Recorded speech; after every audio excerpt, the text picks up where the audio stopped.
So thanks, Commissioner. The first thing I would say, I am acutely aware I'm the thing between you and lunch. So I'm going to step back a little bit because I get a little feedback. So I hope you enjoyed the morning session. I know it was fabulous as we kicked off the 2021 Administrators Conference. I just want to take a moment on behalf of the State Board of Education to say thank you. We have a lot to be thankful for every single summer that we gather.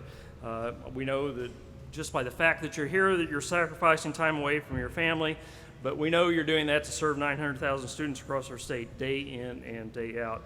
So thank you for taking time away from your family. Thank you for taking time away from that long to-do list I know you all have to be here. But this year, we appreciate your sacrifices even more. You know, in March of last year, you were faced with so much uncertainty and situations none of us possibly could ever have imagined. You rose to the occasion. You put your students and your staff members first. You led like truly dedicated public servants that you are, all while facing a lot of scrutiny. Everybody had an opinion on how you should do your job. So it's great to be together again in person, finally, so that we can kind of look at each other in the eyes and talk about the challenges that we've had. But I would tell you that the State Board of Education, we have never been more proud of what you've done and proud of our system of public education in the state of Missouri. So I first want to take a moment to share where our focus is as we work through and recover from the challenges of the pandemic. And obviously it is still going, but we have learned where our strengths are. We've also learned where we have opportunities. So one of those areas that we've gained valuable insight is broadband expansion. So our board and the department are dedicated to joining with our other state agency partners and influential partners to close the digital divide that so many Missouri students faced while trying to learn remotely last year. We stand for providing every student access to opportunity, and we know that limited high-speed internet options in so many parts of our state is just simply no longer acceptable. The pandemic has also showed us how important social emotional learning opportunities and mental health supports in our schools really are. You know, resources have to be and must be prioritized and not only help our students and staff members recover from the trauma of last year, but also to establish systems and processes that better position us to support these efforts in the long term. We're committed to supporting the department's work to attract and keep more highly qualified educators in our schools. Specifically, we need more male teachers and we need teachers of color to address the recruitment and retention challenges that we likely will be facing as a result of the pandemic. Our board has expressed the desire to work alongside the legislature to find a way to increase both the minimum and the average teacher salary in our state. And rest assured, we'll keep advocating for that. The department has committed $50 million of investment to grow Missouri's teacher workforce through both recruitment and retention grants to local school districts. We want these federal relief dollars to help support this important priority. So if you still need more information on that, please take a moment to get with Paul Katnick during the conference. We will get you that information. We're also thrilled to be taking an important step in one of our key initiatives this month. 4 weeks from today, and I'm looking at Pam Thomas right there, 4 weeks from today, the proverbial doors will open on the brand new Office of Childhood at DESE. Now, there are no,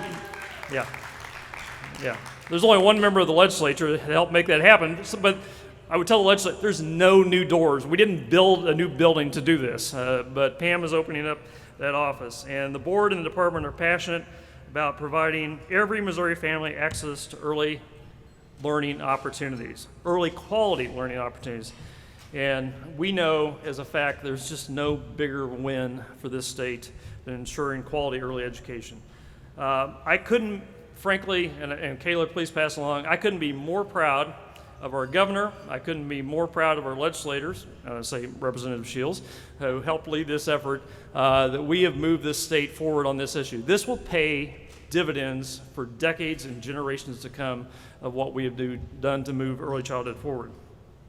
So next, I would like to address some of the, for lack of a better description, the challenges that the state board and many of you are facing in your districts around the issues right now that are just so highly charged politically and bring out so much emotion.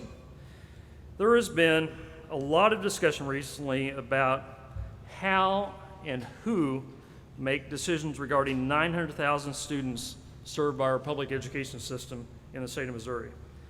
So, I've never been a teacher, but I wanted to take a moment to do kind of a short tutorial on how public education decision-making works and why our system is the way it is and why that is good for the students of our state. The first important point is to understand our system is designed for consistency and stability. The education of our children is a 15 to 16 year process. So it stands to reason you don't want changes in philosophy that are rooted, frankly, in the political flavor of the day to be able to make multiple and rapid changes in our system of public education during the course of a child's education. To this end, the framers of our state constitution set up a state board of education with the oversight of our system of public education. Education policy and accountability reside with the state board. Now, by the Constitution, the state board is both geographically diverse, there's one member from each congressional district, and politically balanced. Members from any single political party can make up only half of the State Board of Education. Board members serve 8-year staggered terms. That is the longest term of any state board or commission.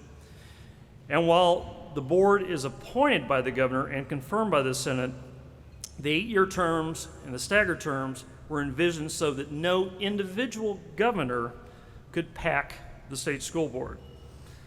Also, the state board, and not the governor and not the legislature, is vested with the responsibility of hiring the Commissioner of Education, again, to provide stability. In addition, our local school boards are also elected on staggered terms, again to avoid short-term knee-jerk decisions. All of this is designed to provide the stability and the consistency in what is arguably the greatest responsibility of our state, public education. The second important point in this tutorial is to understand where education decisions are and should be made. You've heard it said, and I'll explain it in detail, but Missouri is a local control state. That's why we have 518 school districts with 518 school boards elected by the people of their communities. The conservative view, of which I agree with, for decades has followed the principle often attributed to Thomas Jefferson. Jefferson said, "The government that governs closest to the people governs best." This means that those 3,626 school board members have the ultimate responsibility for their schools and their communities. This same conservative view is why the 10th Amendment to the U.S. Constitution preserves the rights of the states over the federal government. Again, the government that governs closest to the people governs best. This principle is why very conservative members of the state legislature decades ago made it very clear the state should maintain education standards, what knowledge should be required and when, but, and this is a key but, curriculum, the how, is the responsibility of those 518 school districts and their elected school boards.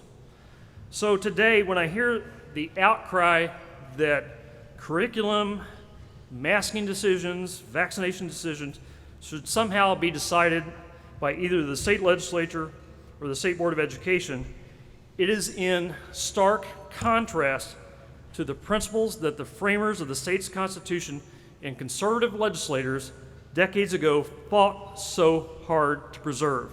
In addition, it is contrary to my principles that guided me in 17 years on a local school board, 20 years in the legislature, and 9 years on the State Board of Education.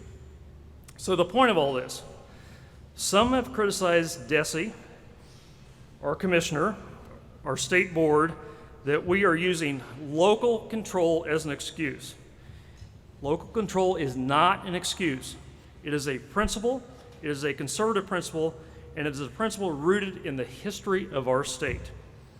I will continue to place my trust in those 518 school boards, 3,626 elected board members to make the right decisions for their communities. So, the good news, I'm now done with today's lecture. So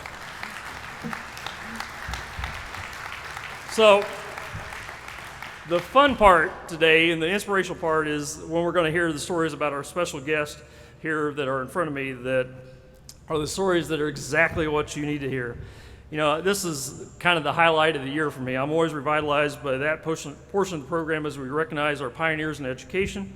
I know you will be absolutely energized too. This incredible group of educators has had, like all educators, the impact on so many lives across our state. And some of them, I know one of Margie's relatives and teachers is here, have had an impact on you. So I love this part of our conference every year, and I think given everything we're going through, it makes it really special this year. So thank you again for attending the Administrators Conference. I know there's a lot more to go on the next day, or the remainder of today, but it's been great seeing you, and I look forward to a great year as we kick off the school year real soon. Thanks so much.